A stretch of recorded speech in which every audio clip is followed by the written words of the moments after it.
कितना नंबर से होगा?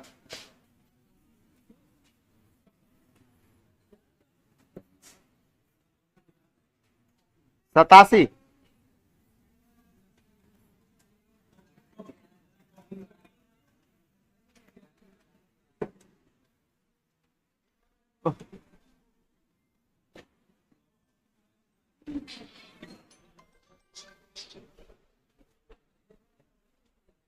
हेलो,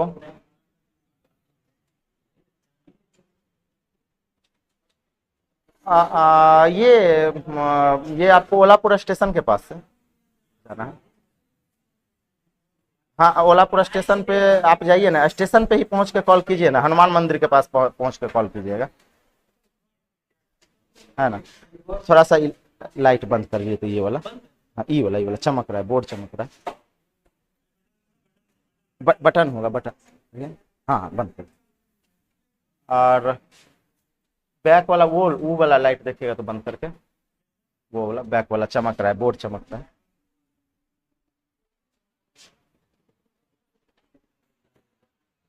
ठीक, एकदम सही है, आप ठीक है। पीपीटी को थोड़ा सा सुधरवाना पड़ेगा। हाँ, अब रक्षाबंधन के बाद पीपीटी जो है ना चेंज कर।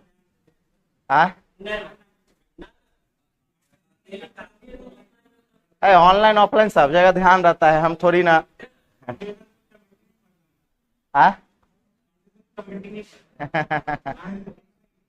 हाँ है ना, रात में किए थे क्लास, आज देखें, ठीक है। अब जाना तो है, था ही 18 घंटा का महीना मेहनत था, तो जाना ही था।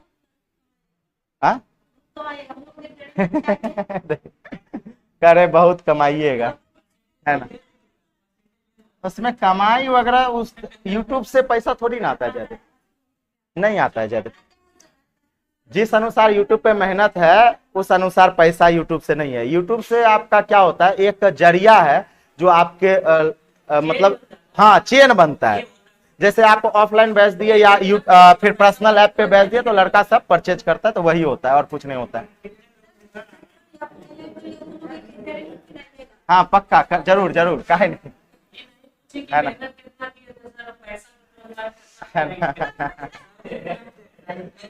आ जाइए। कहता है सर एक व्यक्ति को, हाँ पूरा रात चला था, कहा गया एक व्यक्ति को अपनी,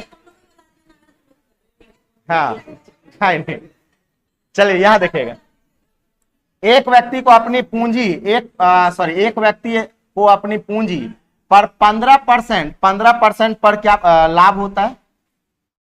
सवाल कर रहा है कि पूंजी पर 15% लाभ होता है तथा दूसरी पूंजी पर 10% हानि होती है। यदि इन पूंजी का अनुपात 3:5 हो तो दोनों पूंजी को इकट्ठा लेने पर उन्हें कितने का लाभ अथवा हानि होगा। हम चाहेंगे इस सवाल को आप लोग खुद से एक बार ट्राई कीजिए बनाने के लिए, है ना। सोचिए इस सवाल को कैसे बनाएंगे, एलएचएस और आरएचएस को बराबर करना है बस, और कुछ नहीं, है ना।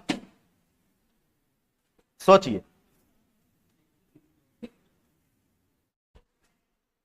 एकदम राहुल जी हर हर महादेव, है ना। राहुल जी कह रहे हैं हर हर महादेव। चलिए, हाँ आज लास्ट सोमवार था ना, है ना, आज लास्ट है। उसके बाद तो फिर है, इसलिए एकदम बाबा का चंदन भी किए हुए हैं छोटे, है ना, चलते रहता।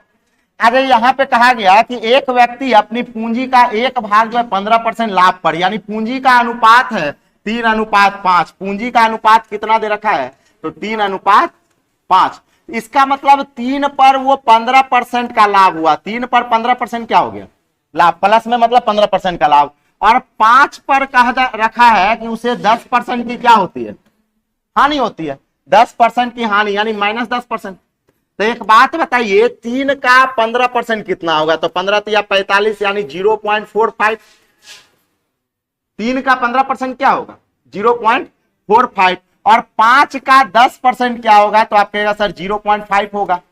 ये माइनस में, ये किस में, माइनस में। तो एक बात बताइए, ये प्लस में ये माइनस में, तो दोनों मिलाकर घटेगा, घट के कितना आ जाएगा, 0.40 प्लस में। तो प्लस ये बताता है कि लाभ हो रहा है या हानि हो रहा है, लाभ हो रहा है। तो आपसे कहा गया कि कुल पर इकट्ठे पर उसे कितने % का लाभ अथवा हानि होगा, तो हम कहेंगे सर इकट्ठे पर उसे लाभ होगा 0.40 का लाभ हो गया, कितने में, तो 5 3 8 में, तो 100 में कितना, 100 में कितना, ये पॉइंट कट जाएगा, 8 5 40, 5% का क्या हो गया, लाभ हो गया। तो क्या हो जाएगा, इनमें से कोई नहीं, 5% का क्या हो जाएगा, लाभ हो जाएगा। 5% का क्या आएगा, लाभ आ जाएगा।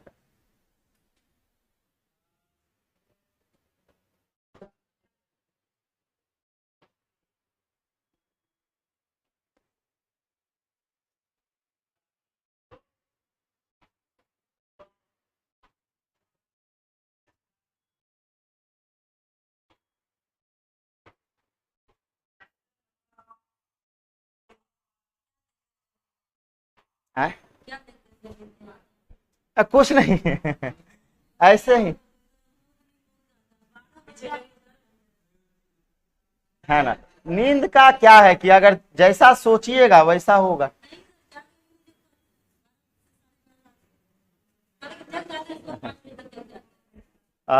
हाँ, लेकिन हम सबको आदत है रात रात भर जगने का, जो है ना, शुरू से ही आदत है।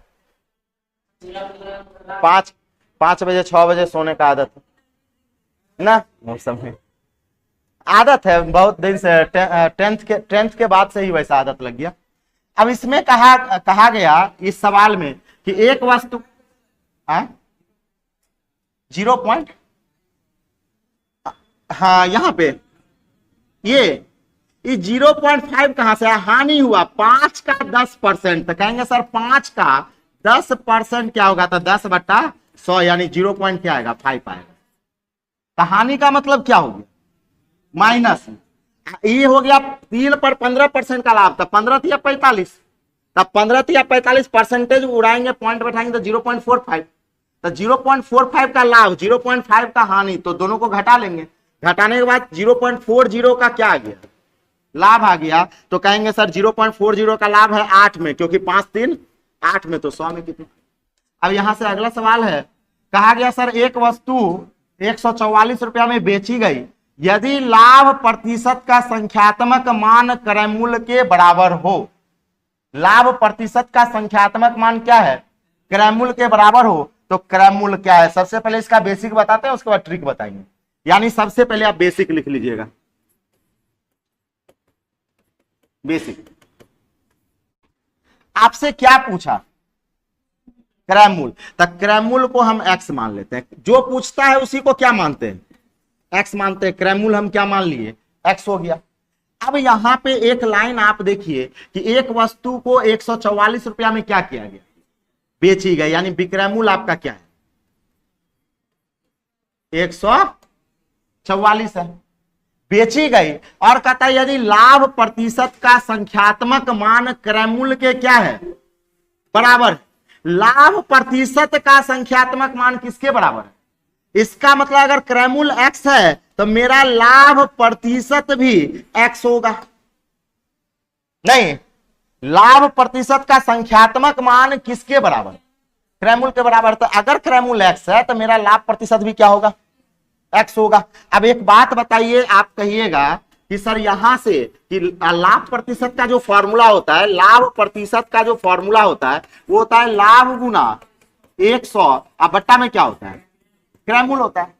तो एक बात बताइए, लाभ प्रतिशत का वैल्यू कितना है, x।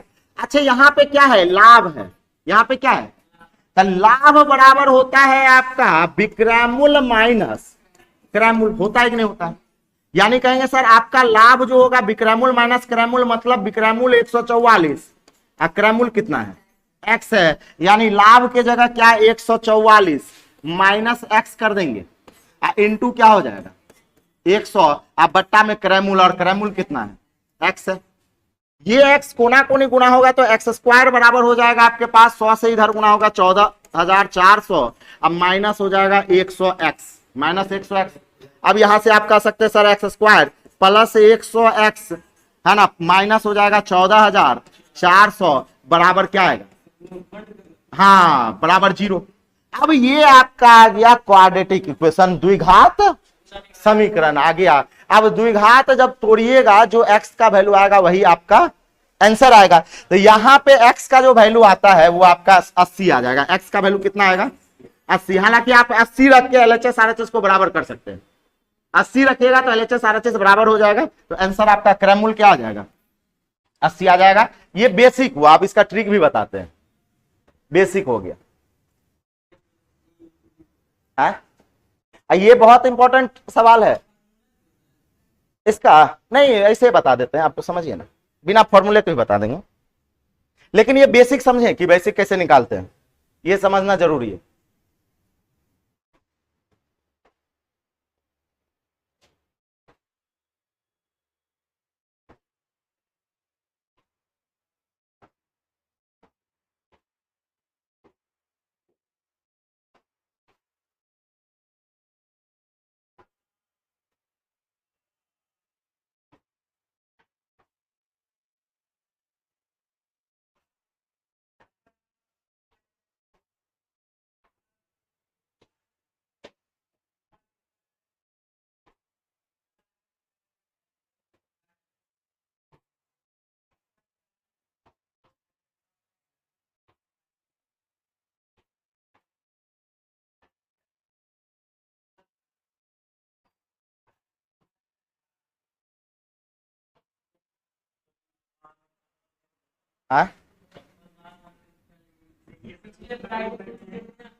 कोई बात नहीं है, ये सब होना चाहिए, है ना, होना चाहिए, इतना तो थोड़ा बहुत चलता है। बिहार आ जाइए, कहा गया यहाँ पे देखिए, अब इस यूपी के है ना, जैसे हम जो है ना 3 दोस्त थे, तो एक था झारखंड का तापस और 2 थे बिहार के, है ना, तो इसको जो है ना हमेशा कहते रहते हैं झारखंडी, है ना, कहाँ से तुम आ गया, मतलब है ना, तो इस तरह से होते रहता है। कहता है एक व्यक्ति 144 रुपया में बेचता है तो लाभ प्रतिशत का संख्यात्मक मान किसके बराबर है, क्रयमूल्य के बराबर है। यानी आप ये कहिएगा कि आपका लाभ प्रतिशत जो है ना वो क्रयमूल्य के क्या है, बराबर है, क्वेश्चन में यही कहा है। यानी एक बात बताइए, क्रयमूल्य लाभ प्रतिशत का संख्यात्मक मान क्रयमूल्य के बराबर है, इसका मतलब अगर आपसे कहेंगे क्रयमूल्य अगर 60 है तो लाभ प्रतिशत भी 60 होगा, क्रयमूल्य अगर 60 तो लाभ प्रतिशत भी 60 होगा। अच्छा क्रयमूल्य 40 तो लाभ प्रतिशत 40% होगा, है ना। तो एक बात बताइए, अगर हम आपसे ये कहें समझिएगा कि अगर क्रयमूल्य 40 है, लाभ प्रतिशत आपका 60% है, और हम आपसे ये कहें कि इसका विक्रय मूल्य क्या होगा, तो आप कहेगा सर 60 का 160/100 आपका विक्रय मूल्य आएगा। ये क्या है, विक्रय मूल्य आएगा, नहीं क्रय मूल्य पर 60% लाभ तो 160/100। अच्छा इसका विक्रय मूल्य क्या आएगा, तो आप कहेगा सर 40 का 140/100, ये क्या आ गया, विक्रय मूल्य आ गया। तो एक बात ये बताइए, आपको अभी पता चला कि सर लाभ प्रतिशत जो है वो आपका क्रय मूल्य के बराबर है, क्रय मूल्य के बराबर है, और हमसे क्रय मूल्य पूछ रहा है, हमसे क्या पूछ रहा है, क्रय मूल्य। तो एक बात बताइए, बाय ऑप्शन अगर हम चले, बाय ऑप्शन चले तो सोचिएगा, अगर हम कहते हैं कि सर मान लेते हैं मेरा क्रय मूल्य 90 है, मान लिए कि बाय ऑप्शन चलेंगे कि मेरा क्रय मूल्य को हम क्या मान लिए 90, तब मेरा लाभ प्रतिशत भी क्या होगा, लाभ प्रतिशत भी क्या होगा 90% होगा। तो यहां से विक्रय मूल्य निकालिए, 90 का 190/100, ये विक्रय मूल्य होगा, जरा काटिए 19 नमा 71 से 171, तब विक्रय मूल्य है कितना आपका, आ कितना किया 171, ये सही है या गलत? गलत है, गलत है। अच्छा 80 को जरा चेक करते हैं, यानी आप कहें सर मेरा क्रैमूल 80 और लाभ प्रतिशत भी 80, तब बताइए ये 80 विक्रैमूल हो जाएगा 80 का कितना 180/100 और 18 थे 44 उड़ गया, यानी आपका आंसर क्या होगा 80, आंसर 80 हो जाएगा। ठीक है, निकाल लीजिएगा इस तरह से, बाय ऑप्शन निकाल लेना है।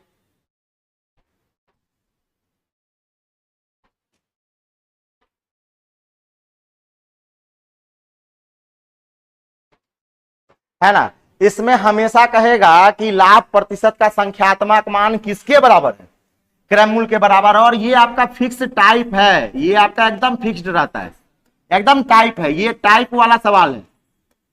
कहने का मतलब इसमें छेड़छाड़ नहीं होता है, यहां पे छेड़छाड़ हो जाएगा, सवाल वही रहेगा, है ना।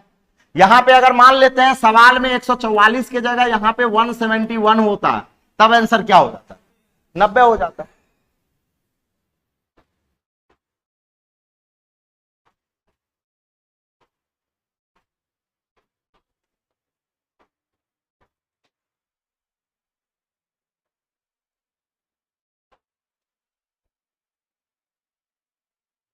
चलिए आगे चलते हैं और अगला सवाल देखिएगा आगे क्या है। कहता है सर ए तथा बी कुल 840 रुपया में दो घड़ियां ए तथा बी कुल 840 रुपया में खरीदी। एक को 16% लाभ पर तथा दूसरे को 12% हानि पर बेचने से कुल मिलाकर 9 लाभ 9 हानि हुआ। तो घड़ियों का क्रयमूल्य पूछ रहा है, घड़ियों का क्रयमूल्य पूछ रहा है।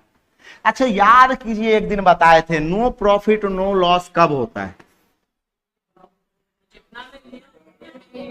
नहीं, जितना कमाए उतना गवा दिए, बताए थे जितना कमाए उतना गवा दिए। तो आप कमाए कितना गवाए कितना 12%, यानी 16% और 12% आपस में क्या होगा बराबर होगा। तो हम कहेंगे कि सर दो घड़ी था, तो एक घड़ी को मान दोनों घड़ी को 844 दोनों घड़ी को कितने में खरीदे 840 में। तब मान लेते हैं सर एक घड़ी को x टका में खरीदे और दूसरे को y टका में खरीदे, एक को कितने में x में तो दूसरे को y में। तब पहले घड़ी पर 16% आप कमाए हैं प्लस में 16, और दूसरे घड़ी पर 12% आप क्या किए गमा दिए, हानि हुआ नहीं हुआ है, हानि हो गया। तो एक बात बताइए, आप कहिएगा सर पहले घड़ी पर जितना हम कमाए दूसरे घड़ी पर उतना ही अगर हम गमा देंगे, एलएचएस आरएचएस का क्या लाभ और हानि आपस में बराबर हो जाएगा, तब वहां पे कौन सा केस चलेगा नो प्रॉफिट नो लॉस। यानी जितना आप कमाए उतना ही क्या किए गमाए, यानी लाभ हानि के क्या हो गया बराबर हो गया। अब यहां से x बटा वाई निकाल लीजिए, x बटा वाई 4 तिया 12 4 चौके 16, यानी पहले घड़ी का क्रयमूल्य अगर 3 होगा तो दूसरे का कितना हो गया 4 हो गया। तो एक बात बताइए टोटल क्रयमूल्य कितना है 840 है। तो यहां से टोटल कितना 4 3 7 का वैल्यू 840, तो एक का वैल्यू है ना 7 एकम 7 7 दूना 14 120। तो आपसे कहा गया प्रत्येक का क्रयमूल्य बताना है, तो 3 का हो जाएगा 12 तिया 36 और 4 का हो जाएगा बढ़ चौके 48, यानी 360 और 480 आपके सवालों का आंसर आएगा। लिख लीजिए लिख लीजिए। हेलो पहुंच गए? हेलो आप पूरब की साइड में, पूरब के साइड में आप किसी से पूछिएगा ना कि दरोगा साहब का घर कौन हुआ, कोई बता देगा।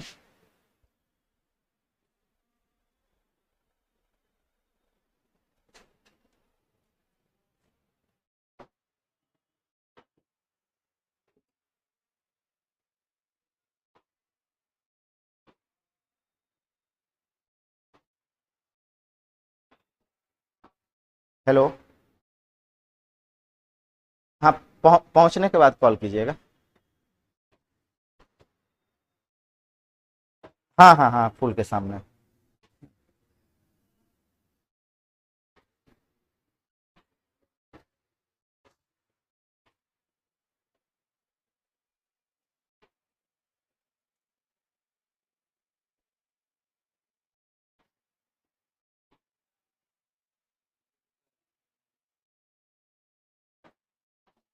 हाँ तो वहाँ पप्पा होंगे, उनसे बात करवाइएगा ना, कॉल कीजिएगा, खटखटाइए ना, गेट खटखटाइए ना। ठीक, बात करवाइए तो।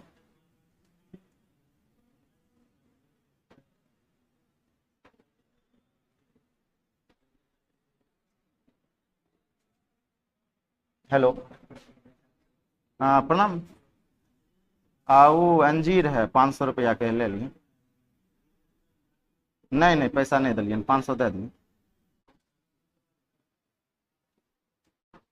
आ, आ?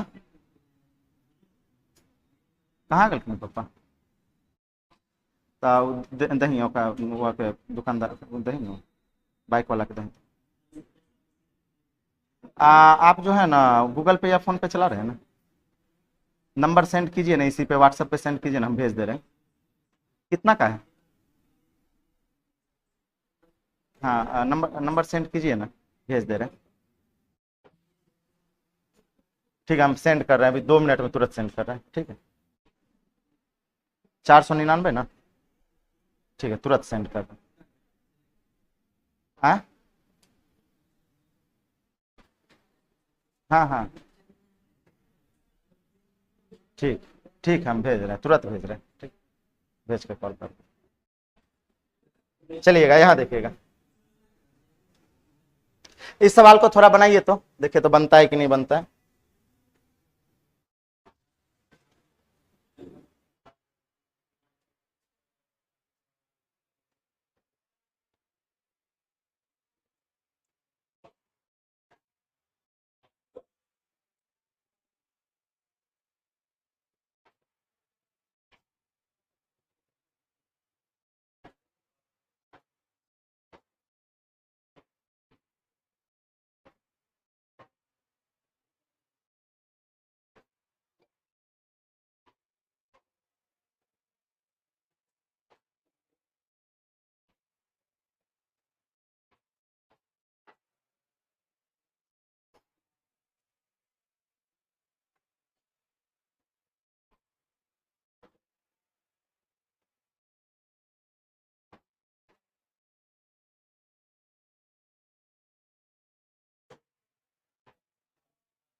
हेलो। चल, हाँ फोन पे से चला गया है, ठीक। चलिएगा देखिएगा यहाँ पे, यहाँ कहा रखा है कि एक कुर्सी जो है बन ये वाला ना, कहा गया एक कुर्सी 7% हानि पर तथा मेज 14% लाभ पर बेची गई, और इतना रुपया का जो है आपके पास 296 का लाभ लाभ होता है।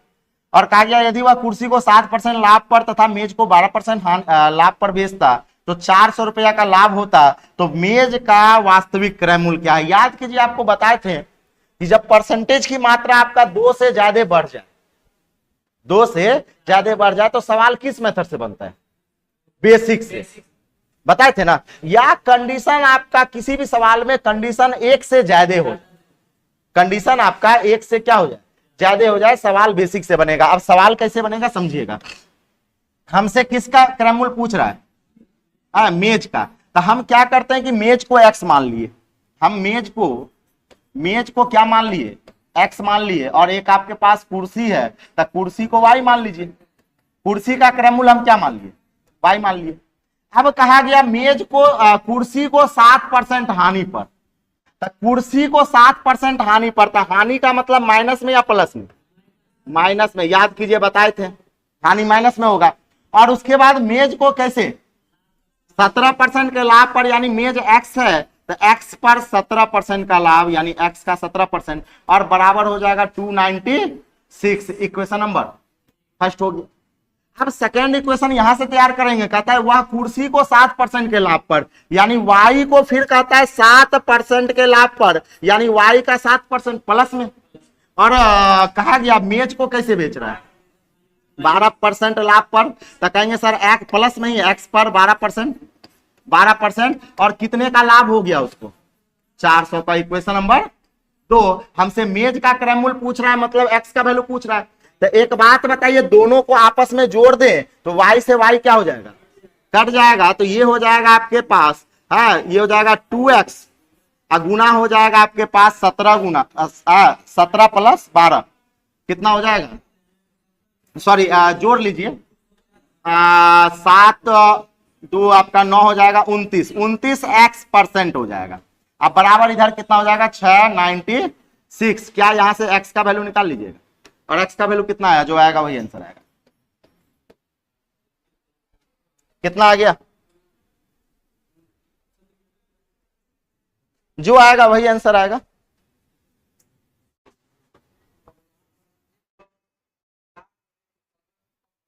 देखिए वो तब करते हैं जब यहां पे कहता है 229 रुपया में बेचा गया। अगर वो 107 यहां पे 117 कब करते थे, 117 कर देते तो वो विक्रय मूल्य बन जाता। 117 करते तो वो क्या होता? तब विक्रय मूल्य के बराबर होता। जब अगर कहा जाता कि 296 रुपया में बेचा गया, मतलब ये विक्रय मूल्य होता, तब यहां पे क्या लेते 117। चूंकि यहां पे 196 क्या है, केवल और केवल लाभ है। तो केवल और केवल लाभ है, तो इसको भी किस पे लेके चलेंगे? केवल और केवल लाभ और हानि पर लेके चलेंगे, तब ना एलएचएस आरएचएस आपका क्या होगा, बराबर।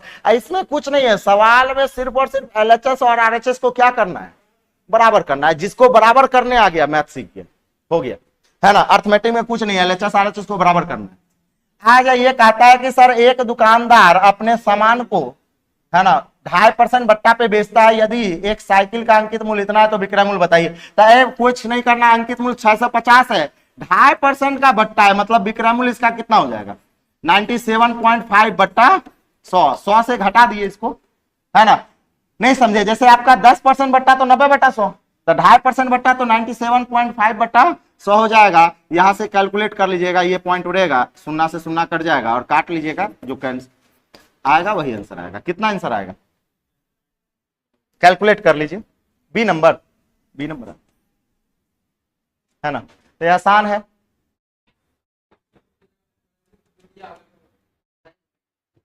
हाँ नहीं हमेशा जान लीजिए। हाँ देखिएगा, समझिएगा, यहां पे अगर वहां पे ये क्रय मूल्य होता तब यहां लाभ होता या हानि होता, तब बट्टा नहीं कहता। हाँ तब क्योंकि बट्टा हमेशा, छूट हमेशा अंकित मूल्य पे लगता है। अब प्रॉफिट और लॉस किस पर होता है, क्रय मूल्य पर। प्रॉफिट और लॉस क्रय मूल्य पर, और डिस्काउंट किस पर, बट्टा किस पर चलता है, अंकित मूल्य पर। अगर ये क्रय मूल्य होता तब यहां पे क्या लिखा रहता, लाभ या हानि, लाभ या हानि लिखा रहता। बात समझ पा रहे हैं? आगे चलिएगा, है ना। अब एक और बात जान लीजिए, अब जो आप कंफ्यूजन पूछ रहे हैं ना, वो आपको सवाल समझ में आने लगा इसलिए पूछ रहे हैं। हमेशा जान लीजिए, जो लड़का हमसे सवाल पूछता है ना, तो हम उसका दिमाग आंक लेते हैं कि आखिर वो हो क्या रहा है, उसके दिमाग में चल क्या रहा है, वो सही डायरेक्शन में जा रहा है या गलत डायरेक्शन में जा रहा है, हमको पता हो जाएगा। तो आपका डायरेक्शन एकदम सही जा रहा है ना, डायरेक्शन आपका सही है। जो सवाल पूछ रहे हैं, जो चीज आपका कंफ्यूजन है, वो वास्तविक कंफ्यूजन होता है ना, सबको होता है। आज ये कहा गया कि एक फुटकर विक्रेता अपनी वस्तु को क्रय मूल्य से 50% अधिक अंकित करता है। मतलब क्रय मूल्य से 50% अधिक अंकित किया। मान लेते हैं उसका क्रय मूल्य अगर 100 टका होगा, तो अंकित यानी स्टिकर वो 150 का चिपका दिए, 50% अधिक अंकित किया, मतलब खरीद कर ले 100 टका में, स्टिकर कितना का लगा दिया? 150 का। और कहता है कितने % का छूट दिया? 2% का छूट दिया, तो कहता है लाभ। तो एक बात बताइए, छूट मिलेगा किस पर? अंकित मूल्य पर। तो हम कहेंगे सर इसका विक्रय मूल्य जो होगा वो 150 का 98 बटा क्या 100, या आप डायरेक्ट 2% कहेंगे सर, 2% उसका 3 रुपया, 2% क्या होगा? 3 रुपया घटा देंगे। तो यहां से हम कहेंगे सर 147 आएगा। तो एक बात बताइए, 100 टका में खरीदा और 147 में क्या किया? बेच दिया। तो बताइए, हाँ अब यहां पे ऑप्शन में इसलिए नहीं दिया है क्योंकि यहां एरर है। यहां पे 2% के जगह 20%। हाँ ये 20% है, ये क्या है? 20% है। तो यहां 20% है, तो यहां पे कितना हो जाएगा? 80/100, 80/100। तो 80 कीजिएगा तो ये क्या हो जाएगा? 120 हो जाएगा। तो 120 का मतलब 20% का क्या हो? लाभ हो गया। 120 का मतलब 20% का लाभ हो गया। और इस तरह के सवाल एग्जाम में एकदम पूछे जाते हैं।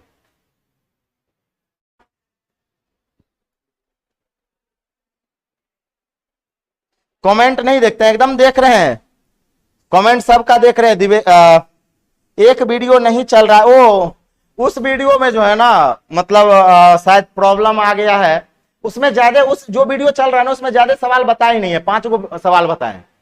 हालांकि एक दिन फिर उसको रिकॉर्ड करके डाल देंगे। और उसमें प्रॉब्लम आ गया, वो वीडियो जो है ना अपलोड हो ही नहीं रहा है, इसलिए नहीं चल रहा होगा। 5 गो सवाल बताए, चिंता करने वाली बात नहीं, कभी अपलोड कर देंगे। 71 नंबर वीडियो दिवाकर जी अपलोड कर देंगे,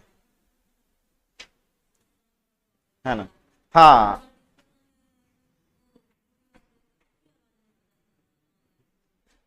हाँ सुबह मैथ वाला, मैथ वाला। क्या कीजिएगा, ऐसे ही चल रहा है। बहुत सारा लड़का बोल रहा था, फिर भी सुधार नहीं हुआ। आगे आ जाइए, कहता है एक व्यापारी अपनी वस्तुओं पर क्रय मूल्य से 20% अधिक अंकित करता है और अंकित मूल्य पर 5% बट्टा देता है, तो कितने % का लाभ होगा? बनाइए तो बनेगा, है ना? अच्छे, अब आते हैं कि सर इस तरह के सवाल में क्या एबी फॉर्मूला लगेगा? अच्छा एबी लगेगा कि नहीं लगेगा? हाँ पता नहीं, एबी लगेगा कि नहीं लगेगा पता नहीं, ये कहना सही है। अब इसको पता कैसे करते हैं? हम कहेंगे सर जब 2 यूनिट का गुणनफल हो जाए, जहां 2 यूनिट का गुणनफल हो जाए वहां एबी लगेगा। यही ना बताए थे कि 2 यूनिट का गुणनफल हो जाए तो क्या होता है? एबी लगेगा। अब गुणनफल है या नहीं है चेक करना पड़ेगा। चेक कैसे चेक करेंगे समझते हैं। यहां देखिएगा, चेक करते हैं। हम कहेंगे मान लेते हैं उस व्यक्ति का क्रय मूल्य क्या मान लिए 100 टका। अब आ जाइए, क्रय मूल्य 100 टका था और 20% अधिक अंकित कर दिया, यानी 100 में 120/100 कर दिया और वो 5% का क्या दिया? बट्टा। तो यहां से लेके यहां तक उसका अंकित मूल्य हुआ, अंकित मूल्य पे 5% का बट्टा यानी 95/100 हो गया। तो एक बात ये बताइए, 120 और 95 आपस में क्या गुना में है? मतलब यहां ए भी लगेगा, एकदम लगेगा। क्यों लगेगा? क्योंकि 2 यूनिट का क्या हो गया? यहां मल्टीपल हो गया। हालांकि इस तरह इस मेथड से भी आपका आंसर आ जाएगा। यहां से काटिएगा, 19 5 95, 20 पंचे क्या करेंगे 100 करेंगे और 20 से काटेंगे 6 बार में, और 19 छके 114। 114 का मतलब क्या हो गया? 14% का प्रॉफिट हो गया। अब एबी पर अगर बनाएंगे, अब ये क्लियर हो गया कि एबी लगेगा। तो एबी पे कैसे बनाते हैं? हम कहेंगे सर 20% अधिक अंकित किया यानी +20, माइनस क्या हो जाएगा? 5% डिस्काउंट दिया तो -5। अब प्लस माइनस माइनस 20 गुना 5, अब बट्टा में क्या आएगा? 100 आएगा। ये हो गया कितना? 15। अब माइनस क्या आएगा? 1। क्या आ गया? 14 प्लस में आया, इसका मतलब 14% का क्या हो गया? तो एबी भी लग गया। ए बी क्यों लगा? क्योंकि 2 यूनिट का क्या था? मल्टीपल था, इसलिए ए बी लग गया, इसलिए ए बी लग गया। है? बिना चेक किए ऐसे सोचिएगा, ऐसे अब देखिए कैसे बिना चेक किए। एक तो अगर ज्यादा दिमाग नहीं काम किया तो बेसिक से बना दीजिए, दिमाग नहीं काम। लेकिन हाँ ए बी बड़ा खतरनाक है, आपको एकदम 100% कंफर्म हो जाइएगा कि ए बी लगेगा तब ये लगाइएगा, ऐसा नहीं कि 2 परसेंटेज देखें ये भी लगा दिए, नहीं। अब कंफर्म कैसे होगा, आपके सर 100 में 20% बढ़ाया तो 100 में 20% बढ़ाया 120, अब फिर 120 में 5 घटा दिया, 5% का डिस्काउंट दिया ना, तो 120 में फिर 5 घटाया, इसका मतलब 120 में ना 5 घटा तो सक्सेसिव डिक्रीज आ गया। एक बार सक्सेसिव इंक्रीज हुआ तो उसी में एक बार डिक्रीज हो गया। एक यूनिट में अगर 2 बार काम हो जाए तो वहां ए बी का फॉर्मूला यूज होगा, है ना। आगे चलिएगा, आगे चलते हैं। जब सवाल में कहा गया सर एक अंकित मूल्य पर कितना % का डिस्काउंट, 14% देकर 387 रुपया में क्या कर दिया, बेच दिया, तो अंकित मूल्य क्या है। तो एक बात बताइए, अंकित मूल्य को x मान लीजिए, x पर 14% का डिस्काउंट यानी हो जाएगा ये 86/100 और कितने में बेच दिया। अब यहां से x का वैल्यू निकाल लीजिएगा, कितना आ जाएगा, जो आएगा वही आंसर आएगा।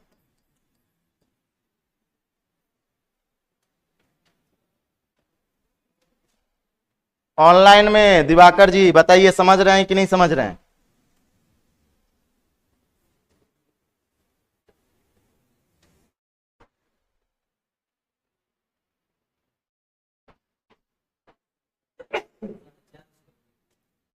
हाँ 450, 450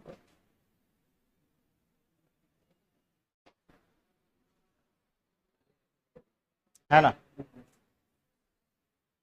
चलिए आगे चलिएगा, आगे देखिएगा, कहा गया कि एक साइकिल का अंकित मूल्य कितना है 1100 और 10% का क्या दिया गया, बट्टा देने पर विक्रेता को 10% का क्या हुआ, लाभ हो गया। तो अंकित मूल्य 1100 है, इस पर 10% का बट्टा दे दिया यानी 90/100, हाँ 10% बट्टा दिया ना, तो 90/100 हो गया। अब ये आपका क्या बना, ये क्या है, विक्रय मूल्य। तो इधर विक्रय मूल्य, तो इधर भी क्या ले लेंगे, विक्रय मूल्य। और कहता है 10% बट्टा देने पे 10% का क्या हुआ, तो लाभ किस पर होता है, क्रय मूल्य पर 110%, और ये भी क्या बन गया, विक्रय मूल्य। आपको एलएचएस आरएचएस तो ही बराबर करना है। हम कहेंगे सर अंकित मूल्य पर 10% का बट्टा, क्रय मूल्य पर 10% का लाभ, आपस में क्या होता है, बराबर होता है। अब यहां से 100 से आपका 100 कट गया, 0 से 0 कट गया, 11 से ये 100 बार में, यानी सीपी का वैल्यू क्या आ गया 900, सीपी का वैल्यू क्या आ गया 900, आपका क्रय मूल्य क्या हो गया 900,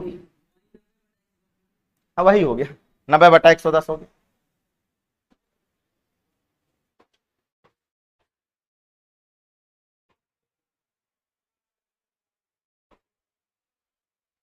ये जो फायर एक्सटेंशन लगा हुआ है इसमें कौन सा गैस रहता है, इसमें ये CO2 वाला नहीं है, ये आपका पाउडर वाला है। ये क्या है, पाउडर वाला है। पाउडर वाला में CO2 नहीं रहता है, पता नहीं क्या है, लेकिन पाउडर आपका कारगर होता है CO2 गैस की अपेक्षा। ये आपका कारगर है उसके अपेक्षा, CO2 की अपेक्षा, और ये महंगा आता है थोड़ा सा। ये महंगा आता है। इसको पहचानते हैं दिलराज सिंह को, मिस्टर इंडियन हैकर, यहाँ वाला मध्य प्रदेश का जो है ना, 26 मिलियन सब्सक्राइबर, वो थोड़ा अच्छे से यूट्यूब पे, हाँ Dilraj Singh mister Indian hacker, है ना। हाँ यही सब का एक्सपेरिमेंट करता है वो है ना। कहा गया एक व्यक्ति किसी वस्तु का क्रय मूल्य 10% अधिक अंकित किया, क्रय मूल्य से कितना अधिक अंकित किया, 10% अधिक अंकित किया, और इस पर कितना का बट्टा दिया, बट्टा कुछ दिया, हमें पता नहीं है कि कितना का बट्टा दिया, लेकिन 1% का क्या हो गया, हानि हो गया, है ना। तो कहता है कि उसने कितने का बट्टा दिया। तो सोचिए कि वो मान लेते हैं कि दुकानदार अपने खरीद के लाया होगा 100 टका में, अब 10% क्या किया, अधिक अंकित किया, यानी उसका मार्क प्राइस जो होगा, एमपी जो होगा वो 110 होगा, 10% बढ़ा दिया। और कहता है कि इतना छूट दे दिया कि वो 1% का क्या हो गया, तो हानि किस पर होता है, क्रय मूल्य पर। यानी 100 टका का सामान 1% हानि पर बेचा, यानी विक्रय मूल्य उसका 99 हो गया, विक्रय मूल्य क्या हो गया 99। तो आपसे कहता है बताइए कि छूट परसेंट क्या हुआ, किसका परसेंट पूछ रहा है, छूट का। तो बताइए 110 का सामान कितने में बेच दिया, 99 में। तो कितना का छूट मिला, 11% का छूट मिला, कितने में, हाँ 110 में, क्योंकि छूट हमेशा किस पर मिलता है, अंकित मूल्य पे। छूट हमेशा अंकित मूल्य पर मिलेगा, अंकित मूल्य पे। तो 100 में कितना, यहां से कैलकुलेट कीजिएगा कितना आ जाएगा, 10% आ जाएगा। यानी हमें जो है ना डिस्काउंट जो दिया गया वो 10% का दिया गया, डिस्काउंट दिया गया 10% का।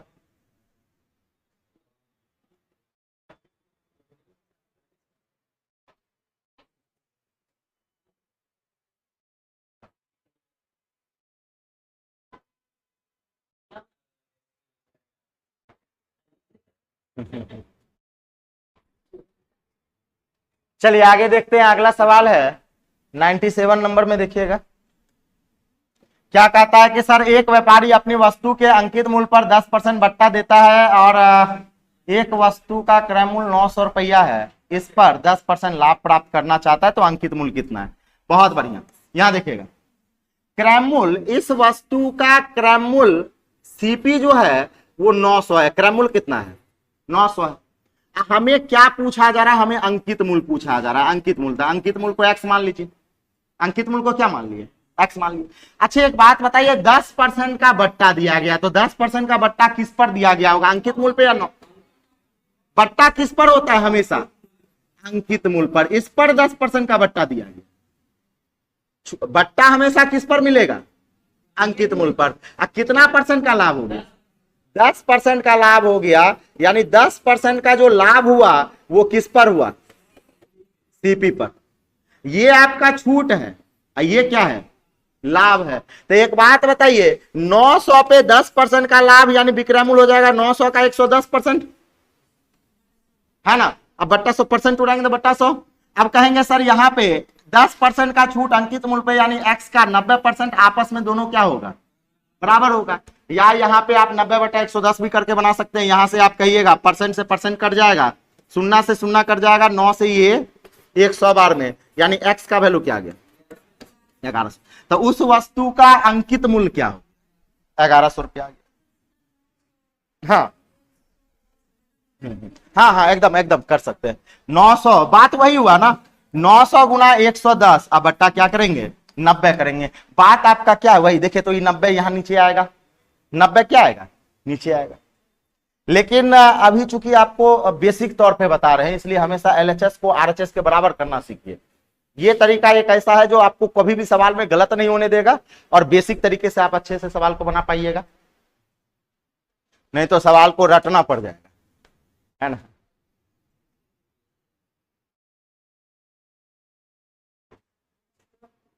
हो गया ना, चलिए आगे देखिए।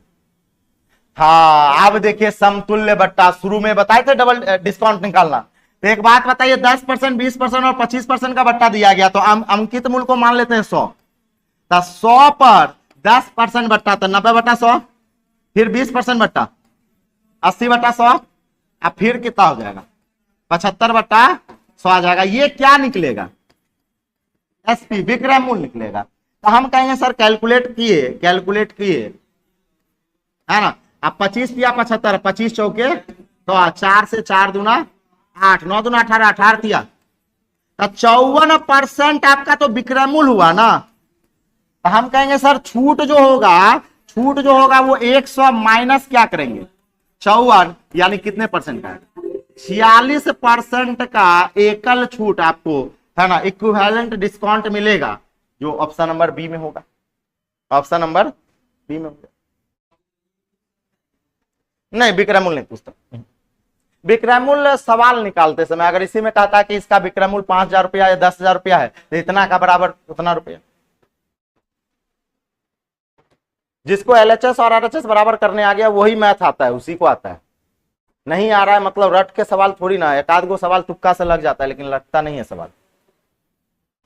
एलएचएस को आरएचएस के बराबर करने आना चाहिए। चले आगे, अगला कहा गया कि सर एक वस्तु का अंकित मूल्य 240 है, 2 बट्टा दिया देने के बाद उसका विक्रय मूल्य क्या है? बहुत अच्छे, 240 रुपया का सामान है, एक बार 10% का बट्टा तो 90/100, एक बार 5% का बट्टा तो फिर क्या हो जाएगा? 95/100। यही तो उसका विक्रय मूल्य होगा, यही उसका क्या है? विक्रय मूल्य। कैलकुलेट कर लीजिएगा यहां से, और 19 पचे 95 और ये 20 पंचे 100, 2 से काट लीजिएगा ये 12 बार में, और 12 नमा 108, 108 गुना 19, अब बट्टा में हो जाएगा 10, आंसर होगा, यही आंसर होगा। कैलकुलेट कर लीजिएगा, जो आएगा वही आंसर होगा। कितना आ गया? 8 8 64, 8 नमा 72।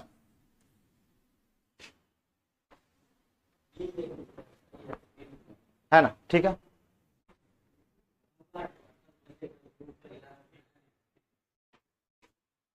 है ना? हो गया। 205.20 आ रहा है। ओह चलिए, तो ये आ जाएगा। कैलकुलेट कर लीजिएगा, गुना लगा के पॉइंट बैठा दीजिए। बी तो अंकित मूल्य पे 2 गो डिस्काउंट दिया, अंकित मूल्य पे 2 गो डिस्काउंट दिया और विक्रय मूल्य पूछ लिया, है ना? तो वहां से विक्रय मूल्य निकाल लिया। आगे चलिएगा, और 100वां सवाल, है ना? 100वां सवाल। अच्छा बनेगा, सेम सवाल है, 500 पे बनाइए तो 20% का डिस्काउंट था, 80/100, और फिर 10% का डिस्काउंट, कितना आ जाएगा? 360 आ जाएगा, 360 आ जाएगा। तो आज यहीं तक रहने देते हैं, 100 नंबर तक, है ना? 100 बड़ा शुभ होता है क्या? 101 कर दे, है ना? हाँ, 100 चंदा में नहीं दिया जाता है, 101 दिया जाता है, तो 101 चलते हैं, शून्य नहीं होता है। कहा गया वस्तु को क्रय मूल्य से 30% अधिक अंकित किया गया, तो क्रय मूल्य मान लीजिए 100 टका, तो 30% अधिक अंकित करेगा तो एमपी क्या हो जाएगा? 35, और सॉरी अंकित मूल्य 135 हो जाएगा। 8% लाभ चाहिए, मतलब 100 टका को कितने में बेचेंगे कि 8% का लाभ होगा? 108। तो कहता है छूट कितना होगा? तो 135 का सामान कितने में बेच दिए? 108 में। तो हम कहेंगे सर छूट परसेंट जो होगा, कितना का छूट मिला? 8 8 5 13, 43 का ना, सॉरी 27 का, 27 का, हाँ 27 का छूट मिला कितने में? 135 में, क्योंकि छूट हमेशा किस पर मिलता है? अंकित मूल्य पर। छूट हमेशा अंकित मूल्य पे, तो 100 में कितना कितना आ गया? 20%।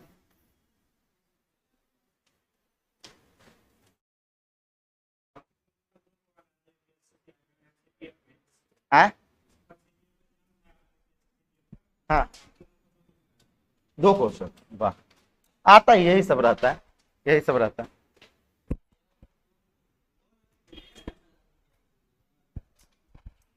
कल तक क्लास होगा, कल तक क्लास होगा, उसके बाद जो है ना छोड़ देंगे। हाँ नहीं, बुधवार को नहीं, बुधवार को तो हम भी नहीं रहेंगे। हाँ हाँ, जब खुलेगा यहाँ का जो कोचिंग, जब खुलेगा तो खुलेगा, मंगलवार को।